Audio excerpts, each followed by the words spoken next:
আজকে আমাদের জন্য একটা আনন্দের দিন কারণ হচ্ছে আমরা লম্বা সংগ্রাম করে নিবন্ধন অর্জন করেছি বললাম এই কারণে যে আমাদেরকে নিবন্ধন না দেওয়ার জন্য যা যা করা হচ্ছিল তার বিরুদ্ধে এবং আমাদের প্রতীক ইস্যু নিয়েও যা যা করেছে ইসি তার বিরুদ্ধে আমাদের যৌক্তিক আইনি এবং নৈতিক অবস্থানের কাছে আসলে ইলেকশন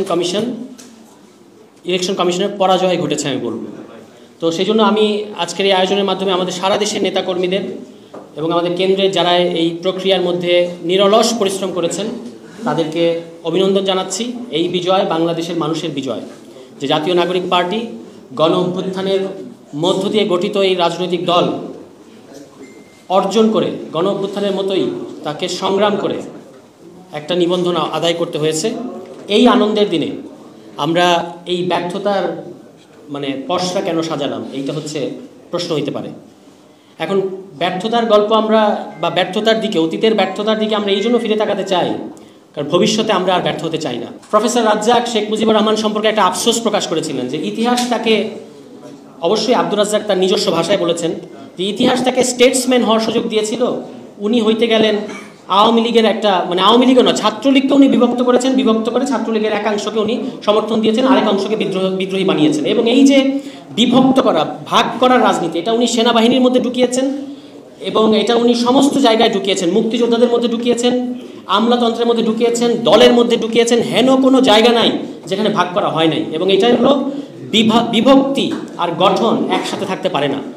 আমরা যে রাষ্ট্র গঠন করতে পারলাম না এটার কারণ হচ্ছে এই যে আমরা আমাদের এই আওয়ামী লীগ যারা ওই সময় 1971 সালে মুক্তিযুদ্ধে আসলেই দেশ স্বাধীন হোক এটা চেয়েছিল কিনা যেটা সন্দেহ করা যথেষ্ট কারণ আছে, তারা পরিস্থিতির মধ্যে পড়ে গেছে, পরিস্থিতির মধ্যে পড়ে আর এটার বিকল্প কিছু তারা করতে পারে নাই, যে কারণে তাদের নামটা আমাদের মহান মুক্তিযুদ্ধের সাথে জড়িয়ে আছে নানাভাবে। কিন্তু দেশ স্বাধীন হওয়ার পরেই কি সবাইকে ইনক্লুড করা দূরে থাক, তারা তো তাদের পুরো দলকেই আসলে ইনক্লুড করতে পারে না। যে কারণে আমি অনেকবার বলেছি যে আওয়ামী লীগের পক্ষে জাতীয় ইতিহাস লেখা দূরে থাক, পরিষ্কারভাবে সুন্দর মতো একটা দলীয় ইতিহাস লেখা সম্ভব না। আওয়ামী লীগের ইতিহাসে মাওলানা ভাসানীকে পাবেন না, আওয়ামী লীগের ইতিহাসে তাজউদ্দিনকে পাবেন না, আওয়ামী লীগের ইতিহাসে সিরাজুল আলম খানকে পাবেন না, এদেরকে পাবেন না। কে আছে? শুধু আছে শেখ মনি আর শেখ মুজিব, আর কেউ নাই। আর এখন তো আওয়ামী লীগ আমলে সবচেয়ে বড় ইতিহাস রচনাকারী হয়ে গেছিলেন শেখ হাসিনা নিজে। তো সেখান থেকে এইটারই একটা 72 সালে তারা যেটা করেছে, যেখান থেকে আমরা এই আলোচনাটাকে অ্যাড্রেস করতে চাই, আমাদের আজকের সংগ্রামের সাথে এটা নিবিড়ভাবে জড়িত।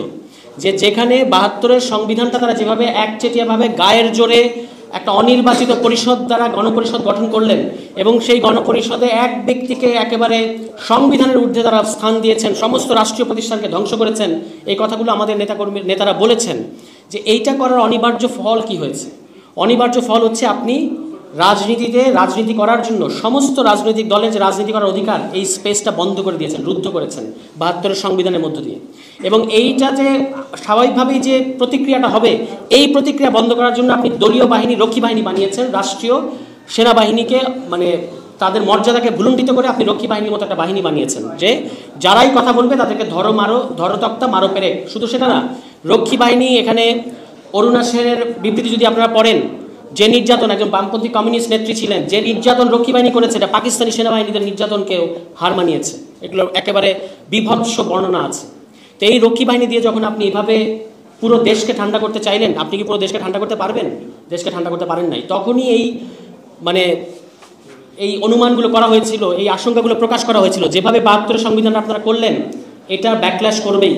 এবং 73-এর নির্বাচন, প্রফেসর রাজ্জাক বলেছিলেন শেখ মুজিবকে যে আপনি বিরোধী দল গঠন করার সুযোগ দেন, বলছে কেউ আসতে পারবে না। এবং দেখেন 293টা আসনে তারা জিতেছে। সুষ্ঠু নির্বাচন হলে কি হতো আমরা জানি না, কিন্তু 293 আসন পাওয়াটা অস্বাভাবিক। দাউদকান্দি থেকে হেলিকপ্টারে করে ঢাকায় উড়িয়ে এনে ব্যালট বাক্স ওই খন্দকার মোশতাককে জেতানো হয়েছে। ওই যে বলে না, তোমারে বদিবে যে গোকুলে বাড়িছে সে, তো আপনি তো ভাই নিয়ে আসছেন। মুশফিক বললেন না যে 75-এর পরে কারা সরকার গঠন করলো, 15 আগস্টের পরে কারা সরকার গঠন করলো? আওয়ামী লীগই সরকার গঠন করেছে। এবং সেই খন্দকার মোশতাককে তো আপনি নিয়ে আসছেন। এবং এই যে ঘাত প্রতিঘাত, বারবার আমাদের টালমাটাল, আমাদের সেনাবাহিনীকে আন্ডারমাইন করা, যেটা শেখ মুজিবুর রহমান করেছেন, এবং তার ফলে বিক্ষুব্ধ এক অংশ যে ঘটনা 15 আগস্টে ঘটিয়েছেন, নিশ্চয়ই আমরা এটাকে সমর্থন করি না। কারণ যেটা রাজনৈতিকভাবে মোকাবেলা করার জিনিস সেটা তো এইভাবে করলে হয় না।